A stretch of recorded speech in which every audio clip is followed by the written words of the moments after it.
जय भीम, नमो बुद्धाय. स्वागत आहे भिक्खू ज्ञानज्योती यूट्यूब चॅनलमध्ये. जर तुम्ही सुद्धा आपल्या चॅनलवर नवीन आला असाल तर चॅनलला सबस्क्राईब करा, व्हिडिओला लाईक करा आणि व्हिडिओ शेअर करायला विसरू नका. संपूर्ण व्हिडिओ पाहून आपले पुण्य संचित करा. सुनो सुनो सिद्धार्थ कथा.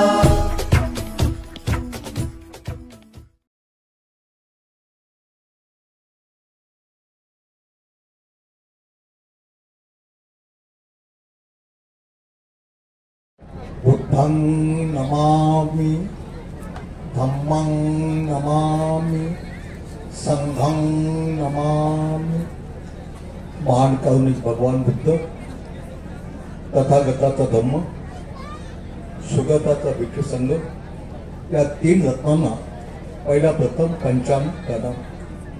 बोधिसत्व डॉक्टर बाबासाहेब आंबेडकर आणि सकाळपासून बुद्ध धम्म संघ या तीन रत्नाप्रती श्रद्धा व्यक्त करण्यासाठी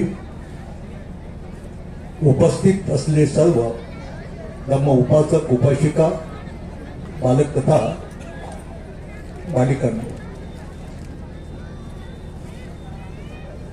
आता ज्ञानरक्षितने काय थोडासा इतिहास सांगितला. मी बुद्धगयेला गेलो नव्हतो, सारनाथला गेलो होतो.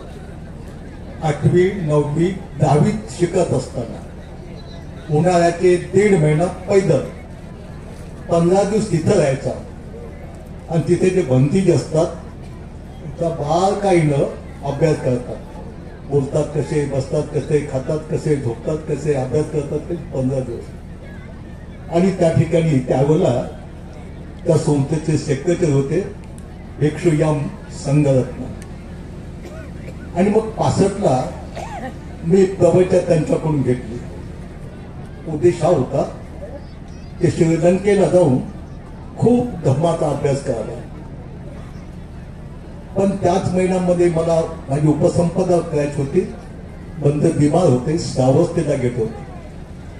पुन्हा माझ्या मनात आलं त्यावेळेला तिथं बनते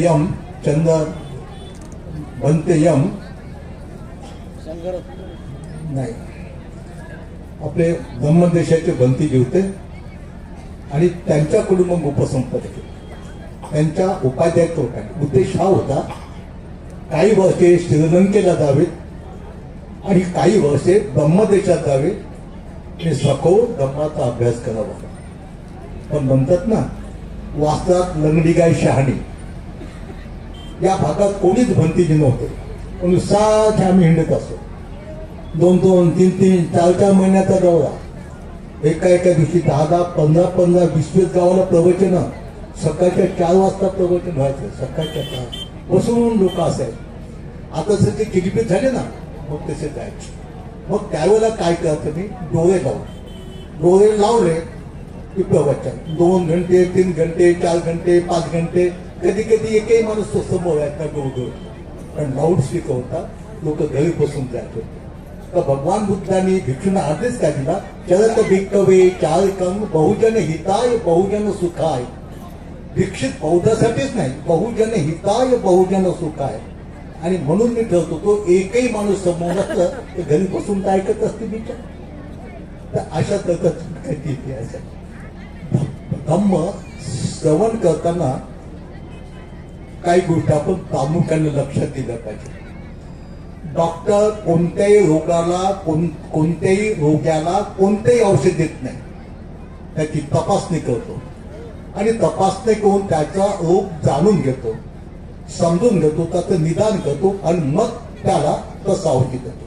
तर सर्वसामान्य अशी औषधे असते त्यांनी रिॲक्शन होत नाही.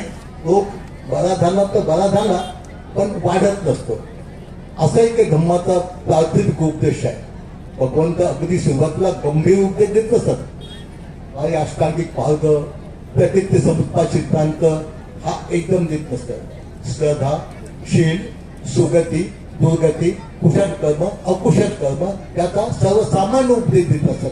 आणि हा उपदेश दिल्यानंतर आपल्या चित्तानं समोर बसलेल्यांची सर्वांची चित्त जाणून घेत असतात. कोणाच्या चित्तात काय चाललं, कोणाचं काय चाललं, कोणात.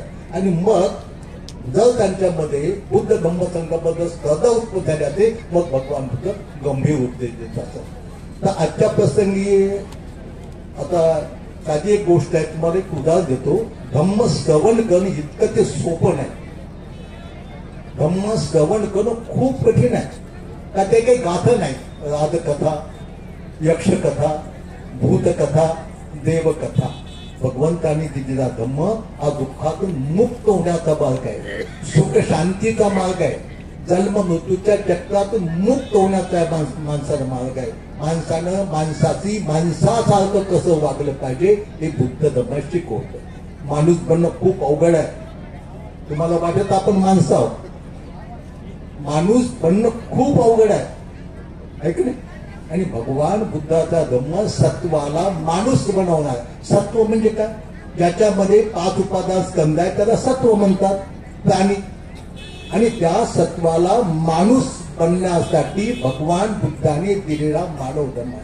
म्हणून सावनाथच्या मूलगंध कुटीमध्ये एकदा बाबासाहेबांचं भाषण झालं होतं. त्या भाषणात बाबासाहेब म्हणाले, बौद्ध धम्म ही मानव धम्म आहे. बौद्ध धर्मात हा माणसाचा धर्म आहे.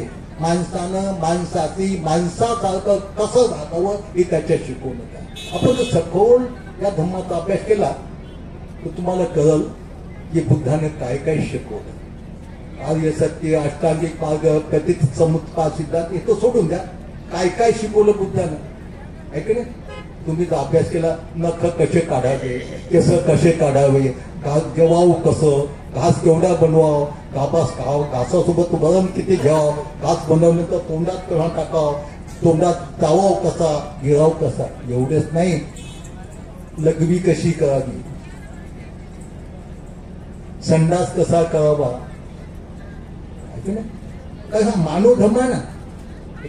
आणि म्हणून हा धम्म प्रत्येक माणसानं श्रवण करून समजून घेऊन त्याप्रमाणे वागण्याचा प्रयत्न करावा प्रत्येक माणसाने. म्हणून बाबासाहेबांचं भिक्कवे चारिकम बहुजन हिताय बहुजन सुखाय. बहुजनाच्या हितासाठी आणि बहुजनाच्या सुखासाठी हे भगवान बुद्धांनी दिली शिकवण्यात आहे. हा धम्म कसा आहे? तो मार्ग चुकला त्याला मार्ग दाखवण्यासाठी आहे. मार्ग चुकला त्याला. भारतातले किती टक्के मार्ग चुकलेले लोक आहेत? जवळपास 99% म्हणले तर चालेल. 99% ते नाहीच त्याच्या मागे, ते नाहीच त्याच्या मागे आहे की नाही. त्याचं मी स्पष्टीकरण करत नाही, तुम्ही तो ओळखून घ्या आहे की. म्हणून बौद्ध या मानव धर्माचा प्रचार आणि प्रसार करण्याची इतकी मोठी भिक्षू संघावर जबाबदारी आहे. तेवढी जबाबदारी विश्वातील कोणत्याही धर्माच्या प्रचारकावर नाही. हे भिक्षू संघाने थोडं लक्षात घ्यावं. लक्षात, जगामध्ये जेवढे धर्म आहेत त्या धर्माचे जेवढे काही धर्मगुरू आहेत, प्रचारक आहेत, तेवढ्यावर कोणतीच जबाबदारी नाही. त्याच्यापेक्षा हजारो लाखो पटीने जबाबदारी बौद्ध भिक्षू संघावर या धर्माचा प्रचार आणि प्रसार करणारी आहे.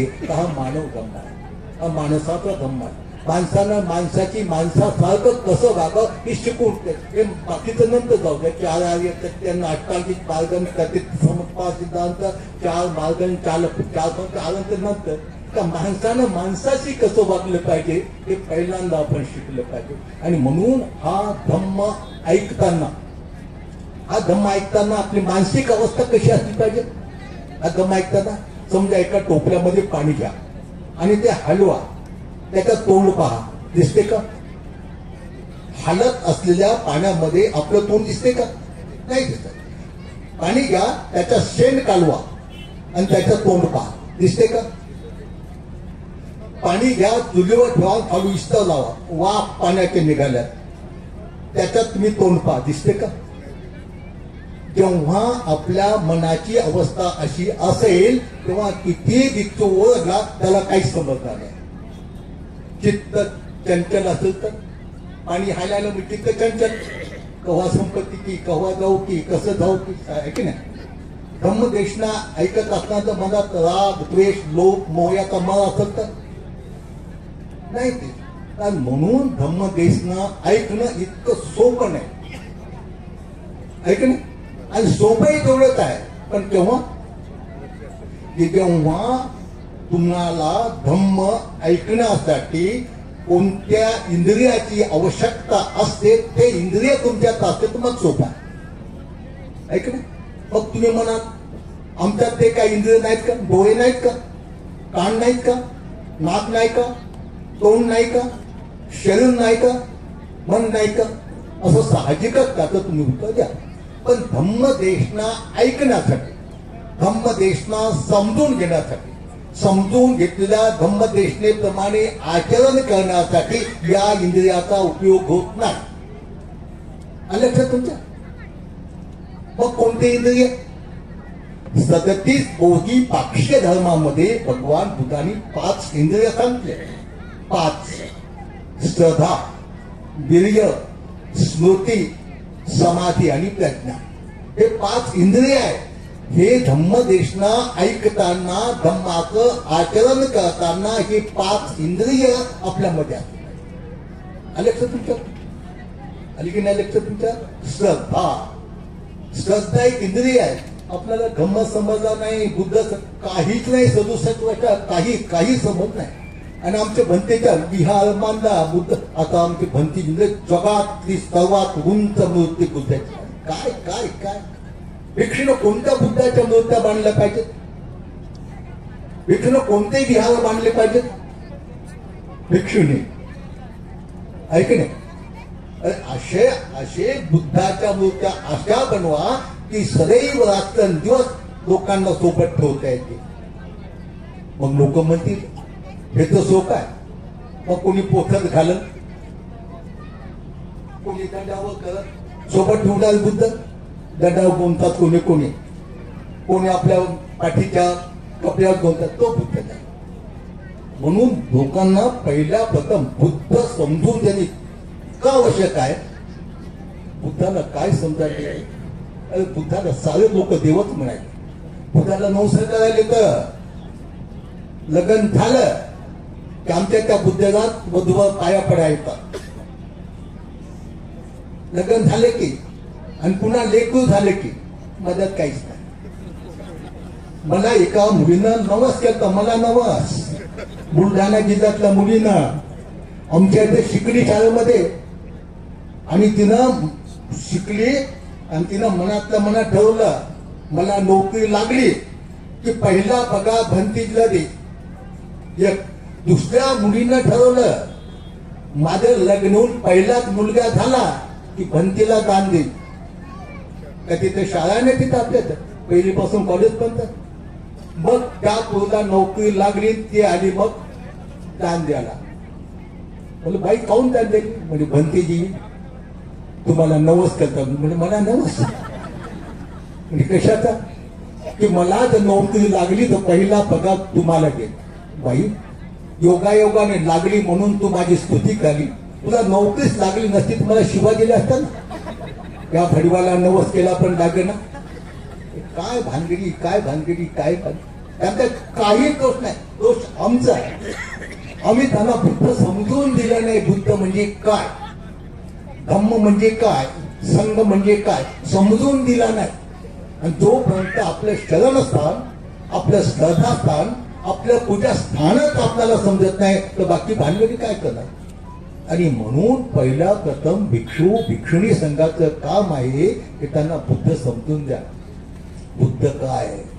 एकदा एका ब्राह्मणाने बुद्धाला विचारलं तुम्ही परमेश्वर आहे का? तुम्ही परमात्मा आहे का? नाही. यक्ष आहे का? नाही. मग देव आहे का? नाही. मग मनुष्य आहे का? नाही. राक्षस आहे का? नाही. मग तुम्ही कोण?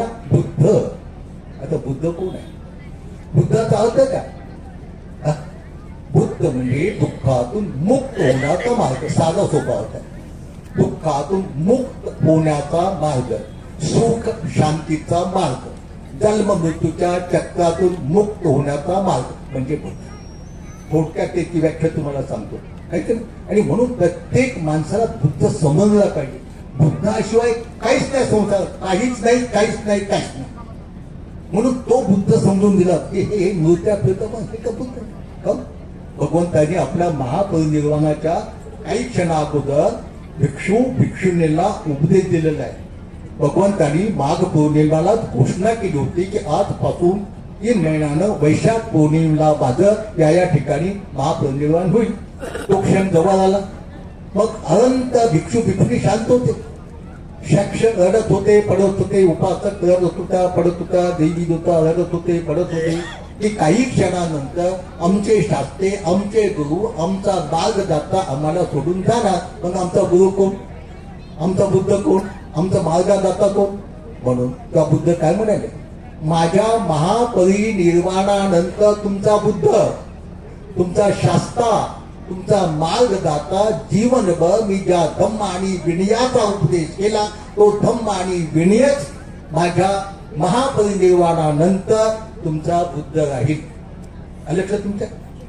मग आता वर्तमान काळाचा बुद्ध कोण आहे? जोपर्यंत मैत्रेय बुद्ध उत्पन्न होणार नाही तोपर्यंत जेवढे काही बुद्ध झाले त्या बुद्धांनी दिलेला धम्म आणि विनय हा बुद्ध आहे. आणि त्या बुद्धाला शरण जायचं आहे. बुद्धं शरणं गच्छामि. कोण्या बुद्धाला?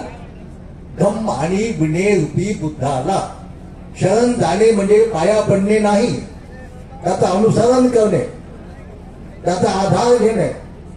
लक्षात तुमच्या? म्हणून धम्म काय, विनय काय हे आपण समजून घेण्याचा प्रयत्न करा. तर धम्म विनय म्हणजे बुद्ध. लक्षात? धम्म आणि विनयाला बुद्ध म्हणतात. का भगवान बुद्धांनी आपल्या महापरिनिर्वाणाच्या काही क्षणाच्या अगोदर उपदेश केला आहे. माझ्या महापरिनिर्वाणानंतर तुमचा बुद्ध, तुमचा शास्त्रा, तुमचा मार्गदाता ज्या धम्म विनयाचा उपदेश केला तोच धम्म आणि विनय तुमचा बुद्ध, तुमचा शास्त्रा, तुमचा मार्गदाता, तुमचा गुरु आहे. तो धम्म आणि विनयाला पाहतो तो मला पाहतो, जो धम्म विनयाची पूजा करतो तो माझी पूजा. मग वर्तमान काळातील बुद्ध कोण आहे? धम्म आणि विनय. अलीकडे धम्म आणि विनय हा बुद्ध आहे. मग आता जिकडे तिकडे गोहापा काय चाललं, विहार बांधा, विहार बांधा, येथं विहार, धडपड धडपड चालल्या. उपासकापेक्षा आमचीच धडपड जास्त चालल्या भिक्षूचे. पावत्याच्या पावत्या, येथे विहार बांधायची, इथं जा विद्या विद्या. तो विहार तुम्हाला तर समजू द्या विहार काय ते. विहाराचा काय शाब्दिक अर्थ आहे? जिथे बुद्ध विहार करतो ते वास्तू. जिथे बुद्ध विहार करतो, जिथे बुद्ध राहतो, जिथे बुद्ध निवास करतो त्याला बुद्ध विहार म्हणतात. मग वर्तमान काळात बुद्ध विहार कोणता आहे? बुद्धाने सांगितल्याप्रमाणे जिथे शील समाधी प्रज्ञा, बुद्ध म्हणजे शील समाधी प्रज्ञा. बुद्धाचे धम्म आणि विनय म्हणजे शील समाधी प्रज्ञा संपूर्ण त्याच्यात आलं. त्याच्यात धम्म विनय काय असे नसेल ते सर्व आलं. ओके. मग ज्या ठिकाणी शील समाधी प्रज्ञा वास करते, शिकवल्या जाते, शिकल्या जाते, मनन चिंतन केल्या जाते त्याला बुद्ध विहार म्हणतात.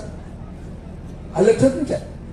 अलीकडे बुद्ध विहार म्हणून भिक्षू भिक्षुणी या फंदात न पडता त्या उपासकावर सोपवायचं, आम्हाला विहार बांधून द्या, ऐकण्या.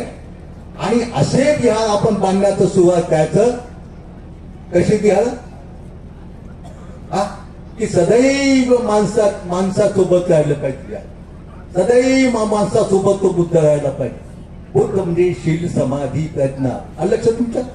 तसं 37 बोधिपाक्षीय म्हणजेच एका बोधिसत्वाला बुद्ध बनण्याचा धर्म. क्रमाने 37 बोधिपाक्षीय धर्माचा शेवटचा रस जपायला तर काय मिळतो? 4 स्मृतिपस्तान, 4 सम्यक पदान, 4 उद्दीपात, 5 बल, 5 इंद्रिया, 7 बोधांग आणि त्याचा शेवटचा रस अष्टांगिक मार्ग. ऐक ना, शेवटचा अष्टांग. जेव्हा अष्टांगिक मार्गाची अनुभूती बोधिसत्वाला होते तेव्हा तो बुद्ध होत असतो. आणि अष्टांगिक मार्ग म्हणजे शील समाधी प्रज्ञा. आता थोडक्यात बुद्ध म्हणजे शील समाधी प्रज्ञा याला बुद्ध म्हणतात. आता शील म्हणजे काय? मग शील आणि शील समाधी प्रज्ञा जे ते विहार करते त्याला बुद्ध विहार म्हणतात. ऐक नाही. मग शील पंचशील, अष्टशील, दसशील, आणखी शीलाचे प्रकार. इंद्रिय संवर्शील, ऐक नाही, शीलाचे प्रकार. दुसरा प्रत्यय सनिश्चित शील. तिसरा आजू पारिशुद्धीशील. चौथा प्राप्त मोक्ष संवर्शील. हे शीलाचे 4 मुख्य प्रकार आहेत. आणि शील म्हणजे बुद्ध. लक्षात घ्या, शील म्हणजे बुद्ध. आणि इंद्रिय संवादशील म्हणजे आपली जे इंद्रिय आहेत त्या इंद्रियावर संयम ठेवू नये, त्या इंद्रियावर ताबा ठेवू नये, त्या इंद्रियाचं दमन करणे, त्या इंद्रियाला जिंकणे, याला इंद्रिय संवादशील म्हणतात. डोळ्यावर ताबा ठेवायचा. ताबा ठेवायचा म्हणजे फोडायचे नाही का, कपट्ट्या बांधायचे नाही. काही काही ठिकाणी आहे, कुठे मी मंदिर पाहिलं तिथे काही माकडं आहेत, माकडं. त्या माकडानं डोळे खाते, एकीकडे त्या माकडानं कानावर फाटतो, एकीकडे तोंडावर. त्याला काही सैन म्हणत नाही. आता तुम्ही आपलं नागपूरच्या दीक्षाभूमीवरचं स्तूप पाहिलं असेल ना, मग डोळे लावा, म्हणून चिंतन करा. तुम्हाला ते दिसते की नाही? दिसते की नाही? म्हणजे डोळे लावून का दिसत नसते का? डोळ्याचा संयम म्हणजे काय? आपल्या डोळ्याच्या पुढे किती सुंदर रूप आलं तर त्या रूपाला पाहून डोळ्यावेळे विचलित होऊ देऊ नये, त्याला म्हणतात डोळ्याचा संयम. डोळे झाकून घेण्याला म्हणत नाही, डोळे फोडून घेण्याला म्हणत नाही. समोर किती सुंदर रूप आलं, सजवलेलं, धजवलेलं, शृंगारलेलं, मडवलेलं, मेकअप केलं, काही कट केलेलं आहे की नाही? तुम्हाला माहित आहे पुरुषाच्या पुढे स्त्रीच्या पुढे पुरुषाचं. त्या रूपाला पाहिल्यानंतर डोळे बिलकुल विचलित होऊ द्यायचे नाही, त्याला म्हणतात डोळ्याचा संयम. त्याला म्हणतात त्या डोळ्यात शिरूपी बुद्ध निवास करत आहे. पण ते तुमचे मास चक्षु झाले प्रज्ञा चक्षु. त्याला बुद्ध वेळा तुमचं. पैसे लागत नाही खर्चायला, मेहनतही करावं लागत नाही, स्लॅबही टाकावं लागत नाही. हे बुद्धाची थायलंड जर्मन म्हणून मूर्ती आणावं लागत नाही, डोळ्यात बुद्ध मूर्ती ऐक नाही. आणि त्या डोळ्यातून मूर्ती गेली, डोळ्यातून बुद्धाची मूर्ती गेली म्हणजे डोळ्यातून शील गेलं की पाठीवर चपल्या बसल्या. लक्ष तुमच्या. तुम्हाला एक गोष्ट सांगतो. आम्ही त्या हिंगोलीहून त्या शंभा पिंपरीला जात होतो, तर त्या दिवशी जिल्हा परिषदच्या शिक्षकांचा पगार झाला होता. अशी गर्दी त्या एसटीमध्ये होती, खूपच गर्दी होती. मी त्या एसटीच्या दारापाशी उभा, एक शिक्षिका उभी, एक शिक्षक उभा, गर्दी शंभा पिंपऱ्या येईपर्यंत. मग काय झालं की शंभा पिंपऱ्या उतरलो, त्या शिक्षिकेने पायाची चपली घातली, त्या शिक्षकाला फड फड फड मारली. ते म्हणते बाई कोण, बाई कोण, बाई कोण. मला वाटतं काय झालं, तुला लाज वाटते म्हणे बाई बाई म्हणायला? त्या कलमदुरी पासून मला डोळे लावत होता म्हणे चपल्या. आता मी विचार केला, मी त्याच्या जवळ उभा, मग त्याच्याकडे पाहिलं, हे डोळे लावला. बाई म्हणलं तुला तर लावले, पण मास्तरनं मलाही डोळे लावले. आता ती सवय होती डोळे लावायची. म्हणजे या डोळ्यातला एक क्षण बुद्ध गेला. हा बुद्ध जगाला शिकवा. इंद्रियाचा संयम, डोळ्यावरचा संयम, नाकावरचा संयम, कानावरचा संयम, जिभेवरचा संयम, शरीरावरचा संयम आणि सर्व इंद्रियाचा मुख्य जो केंद्र बिंदू आहे त्या मनावरचा संयम ठेवा. त्याला म्हणतात इंद्रिय संवरशील आणि याला म्हणतात बुद्ध. ऐक ना, सोबतच पाहिजे ते रात्रंदिवस रात्रंदिवस रात्रंदिवस. झोपताना सोबत पाहिजे, सर काय हाकताना, मुतताना, खाताना, पिताना, पाहताना. ऐक ना, किती सोपं आहे बुद्ध विहार. पैसे लागणार, खर्च होईना, विहारात जावं. पण हा बुद्ध समजण्यासाठी मात्र त्या शाळेमध्ये जावं लागते. बुद्ध एक विद्यापीठ आहे, बुद्ध हे मंदिर नाही, ते विद्यालय आहे. बुद्ध धम्म संघ याला समजून घेण्यासाठी ते विहार आहे. त्या विहारामध्ये बुद्ध काय, धम्म काय, संघ काय याचं शिक्षण दिलं गेलं पाहिजे, शिक्षण घेतलं गेलं पाहिजे, त्याच्यावर मनन चिंतन केलं पाहिजे. एकदा अशी समाधी प्रज्ञावती बुद्ध समजला, मग तो सोबतच होता. सोबत कुठे जा, सोबत कुठे. आणि एक क्षण निघून गेला सत्याना. शील, इंद्रिय संवरशील उपी बुद्ध. ऐक ना, इथे सोपं आहे. आणि जिथे बुद्ध विहार करतो त्याला बुद्ध विहार म्हणतात. डोळा संयम ठेवला, नाकावर, जिभेवर, वेळेच्या अभावी कसा संयम ठेवायचा ते काही मला आता सांगता नाही. संयम कसा ठेवावा याचा भगवान बुद्धाने उपदेश केला. कसा संयम ठेवावा ऐक ना, आता डोळ्यावर असताना एकच उदाहरण होतो. भगवंत म्हणतात भिक्षणो जगात दोन रूप आहेत, एक स्त्रीचं रूप आणि एक पुरुषाचं रूप. या दोन रूपाचं अंतरंग जर माणसाने समजून घेतलं नाही तर एकमेकाकडे खेचून फेकतात आणि एकमेकाला दाबून टाकतात. ऐक ना, मग या रूपाला पाहिल्यानंतर पुरुषानं स्त्रीच्या रूपाला, स्त्रीनं पुरुषाच्या रूपाला पाहिल्यानंतर आपल्या डोळ्या विचलित होण्यासाठी काय केलं पाहिजे? त्यासाठी हे बाह्य रूप न पाहता याचं म्हटलं पाहिजे. त्याच्यामध्ये काय आहे, त्या डोळ्यात काय काय बोलत असू, घुम, चिपट, नाकात चंबूट, तोंडात लाल, बेडके, कानात मध, शरीरात काय रक्त, मास, पू, पेशा, पीत, कप, गहू, बल, मूत्र, चरबी. ऐक ना, मग बाईनं थुकल्यानंतर तुम्ही काढतात, काही काढतात. हे तुम्हाला सर्वांनाच अनुभव आहे. बौद्ध धर्माचं तत्वज्ञान इतकं सोपं तत्वज्ञान आहे, त्याच्यासारखं तत्वज्ञान सोपं जगात कोणतंही नाही, कोणतंच नाही. का तो अनुभूतीचा मार्ग आहे, तो चमत्काराचा अनुभूतीचा मार्ग आहे. ऐक नाही, आता मला तुम्ही एक सांगा, हे आपलं शरीर आहे. ऐक नाही, जसं एखादं घर असते, घराला खिडक्या असतात की नाही, त्याच्यातून आपण काही भाग टाकतो की नाही, तसं हे शरीरूपी घर आहे, त्याला 9 खिडक्या येतात. त्या खिडक्याला समजून नाही घेतलं तिथंच माणूस आकर्षित होतो.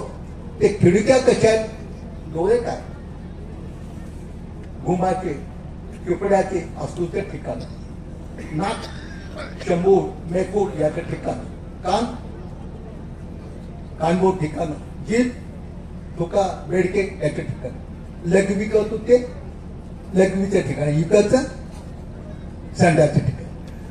किती माणसं हे ज्ञान नसल्यामुळं जे घाणेरडं देतून सदैव घाण वाहते त्याच्यातच मूर्ख आकर्षित होतात.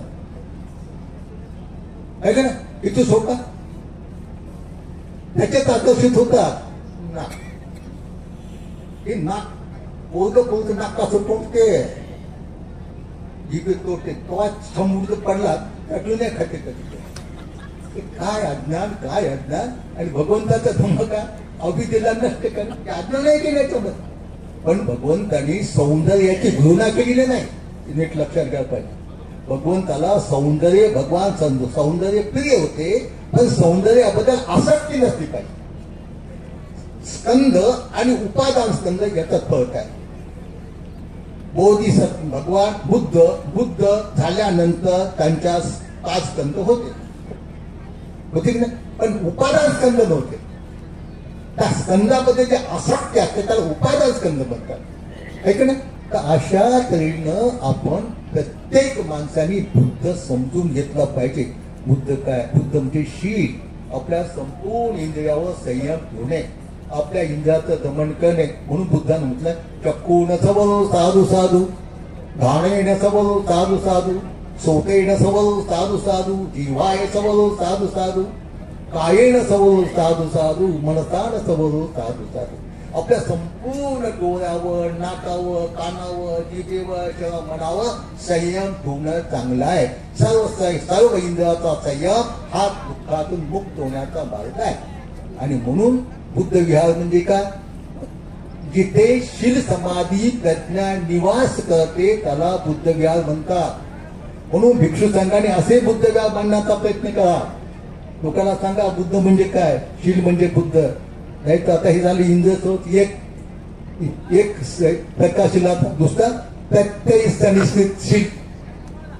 लक्षात मला सांगा, असाच बंद करतो म्हणून, असाच का प्रवचन बंद करायचं म्हणलं की प्रत्यय सनिश्चित शील हे शिलाचा प्रकार. माणसाला जीवन जगण्यासाठी 4 प्रत्यय पाहिजे. कपडे, अन्न, औषध, पाणी आणि निवास पाहिजे की नाही. 4 प्रत्यय हे शिलामध्ये मोडते. हे 4ही प्रत्यय शिलामध्ये मोडतात.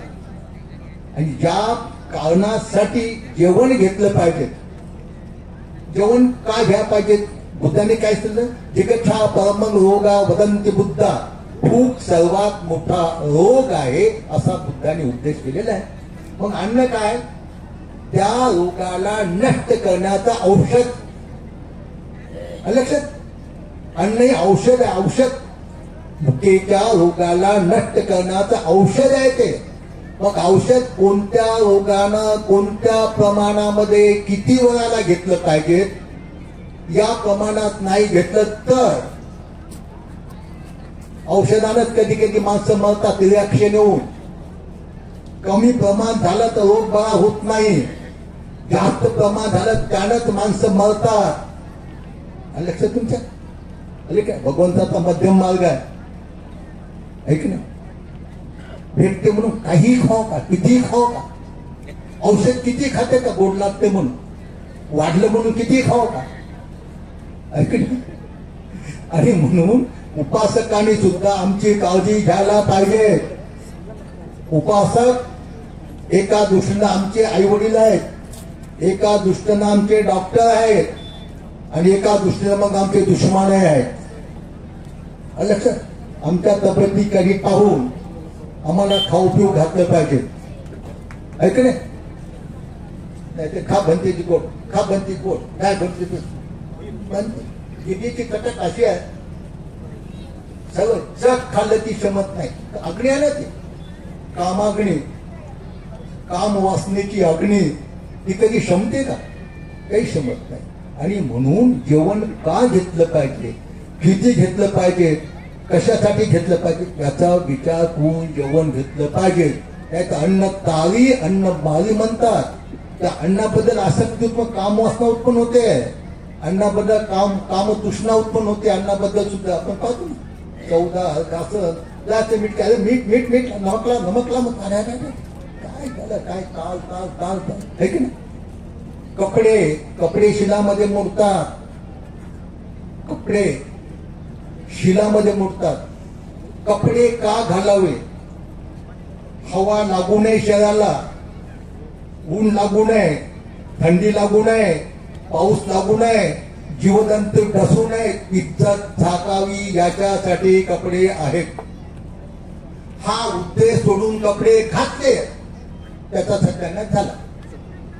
अग्नी निर्जीव वस्तू जाळून टाकतात ना कपड्याबद्दल आसक्त उत्पन्न झाली, डिझाईनची कासीन तासीन ताकीन, त्याचा उद्देश काय. म्हणून बुद्धांनी भिक्षूला केवळ किती पाहिजे, किती लांब पाहिजे, किती रुंद पाहिजे, कसं पाहिजे हे सारा अभ्यास केलेले आहेत ऐक ना. कपडे गावतात माणसाला, कपडे ऐक ना. म्हणून बुद्धाने मध्यम मार्ग सांगितलं, मध्यम ऐक ना. लय भारीचे नको आणि लय कमी किमतीचे नको. नाही ते कपडे गावतात. समजा एका मित्राचं लग्न आहे मे महिन्यात, कोणा महिन्यात, मे महिन्यात. चांगलं दिसावं म्हणून त्या मित्राच्या लग्नात घालण्यासाठी पॅन्टही उलनचा, कोटही उलनचा, टोपी उलनची आणि बुटे इतका.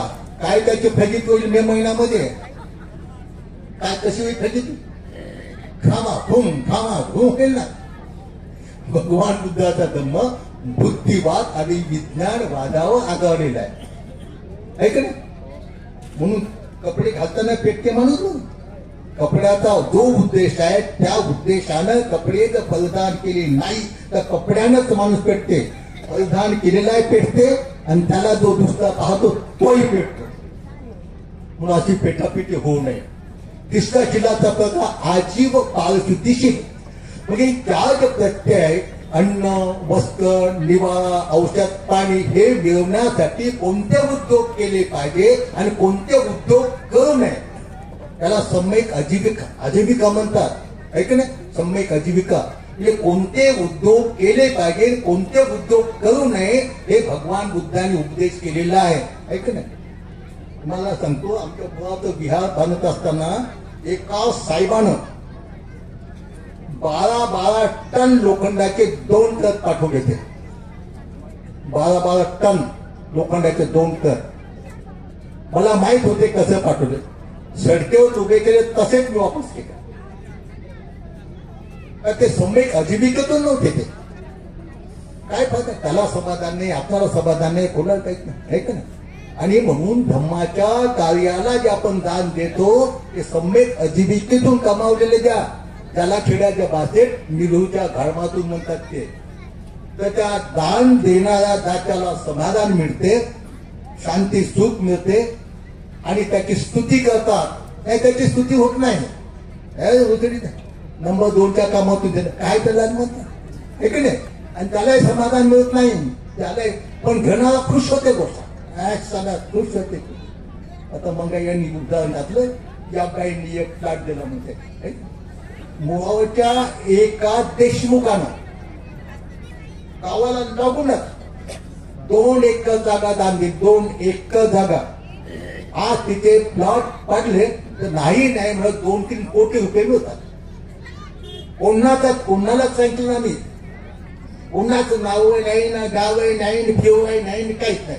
त्याला म्हणलं देशमुख माझे उपकार म्हणा की तुम्हाला पुण्य कर्म करण्यासाठी माझी संधी देऊ. म्हणजे बनते खरंच गोष्ट आहे म्हणजे तो महापौर करतात.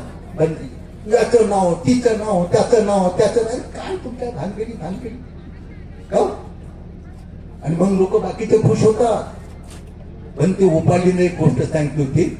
पण ते उपाधी प्रवचन देताना अशी काही स्तुती करत होते बायचे, या बाईनं मला असं भोजन दिलं बापा. मी म्हणलं का हो उपाधी असं गमनशिव म्हणजे तुला समजत नाही. अशी स्तुती केली की दुसरी बाई त्याच्याहून चांगलं उद्या भोजन देते. अरे त्याच्या बुद्धीप्रमाणे ते पथाचे चांगलेलं आहे ऐक नाही. म्हणून त्यांनी आमची स्तुती केली पाहिजे. आम्ही तुम्हाला संधी मिळाली दान द्यायची ऐक नाही. दान हा पुण्य कर्म आहे आणि बोधिसत्वाची पारमित आहे. तर अशा तऱ्हेनं हे शील म्हणजे बुद्ध आलं. आणि जे हे शील रूपी बुद्ध जिथं वास करते त्याला बुद्ध विहार म्हणतात. म्हणून आपले डोळे बुद्ध विहार बनवा. नाक गे कान सदैव सोबत आपल्या बुद्ध. आणि तो बुद्ध गेला काही उपयोग नाही. तुम्ही जा ना सोन्याची मूर्ती असल्या बुद्ध विहारामध्ये दारू पिऊन, सोन्याच्या बुद्ध विहारात, सोन्याचा बुद्ध विहार बांधलेल्या इटाचं बुद्ध मूर्ती सोन्याची दारू पिऊन जा. काय तुमची फजी होती त्याच्यात ऐक ना. त्याच्यावर बुद्ध नाही ना. बुद्ध म्हणजे शिलाचा बंद 5व्या शिलात. अरे बहुत उपासकाने तंबाखू खाऊ नये. तंबाखू बिड्या उडू नये. सुपारी खाऊ नये. तर ते खूप लांब राहिलं जाऊ. अहो का आपण बौद्ध उपासक ते 5व्या शिलाचा भंग आहे तो का. त्याच्याने आपले धन खर्च होते, त्याचे नसेल तर रोग होतात, आपला मान सन्मान होत नाही, घरामध्ये अशांती राहते. तर अशा करणं थोडक्यामध्ये शील म्हणजे बुद्ध. आणि म्हणून आपण आपल्या संपूर्ण इंद्रियावर संयम ठेवा. दैनंदिन जीवनात कीर्षणाचं पंचशील घ्या. उपोषिताच्या दिवशी अष्टशिलेचं पालन करा. त्याच्यानंतर तुम्हाला त्यांचं धम्मश्रवण करण्यासाठी हे 5 इंद्रिय पाहिजे. 5 इंद्रिय. जसं आता माझं रूप पाहण्यासाठी तुम्हाला डोळे पाहिजेत ऐकलं नाही. ते बाह्य रूप पाहण्यासाठी तर धम्म श्रवण करून घेण्यासाठी, बुद्ध धम्म संघाला समजून घेण्यासाठी, शील समाधी प्रज्ञेला समजून घेण्यासाठी पहिलं आपल्या इंद्रिय पाहिजे श्रद्धा इंद्रिय.